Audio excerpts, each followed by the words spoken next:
In Thailand's northeast Tak province, far away from Washington, D.C., a family is preparing for a funeral as the fallout of U.S. President Donald Trump's foreign aid freeze hits some of the poorest parts of the world.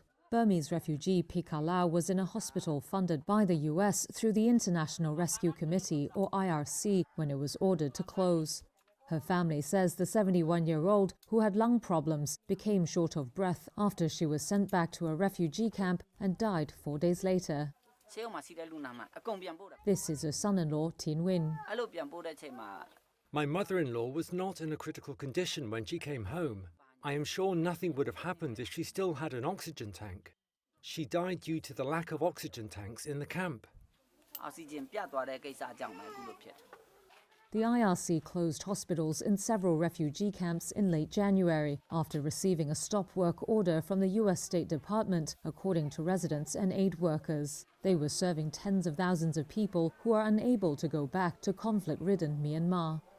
The spending freeze Trump ordered when he took office on January 20th is supposed to last 90 days while his administration reviews all foreign aid programs. Trump and billionaire Elon Musk, who is heading his drive to shrink the federal government, including the U.S. Agency for International Development, have said the move is necessary to root out wasteful spending.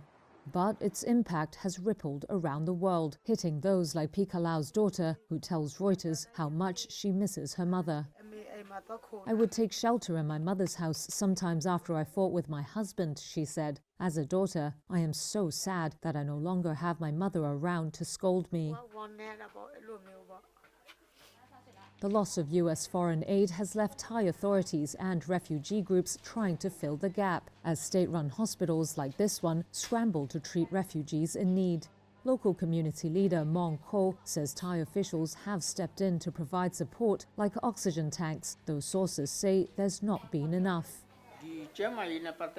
But what will happen if the crisis occurs longer, he asks. We hope that the Thai government will sort out the issues within 90 days. We wonder what will happen to us after 90 days. An IRC spokesperson told Reuters, quote, "To hear of this loss of life is devastating, and we offer our condolences to the family and friends of Pe Kha Lau." The U.S. Embassy in Bangkok did not immediately respond to a request for comment.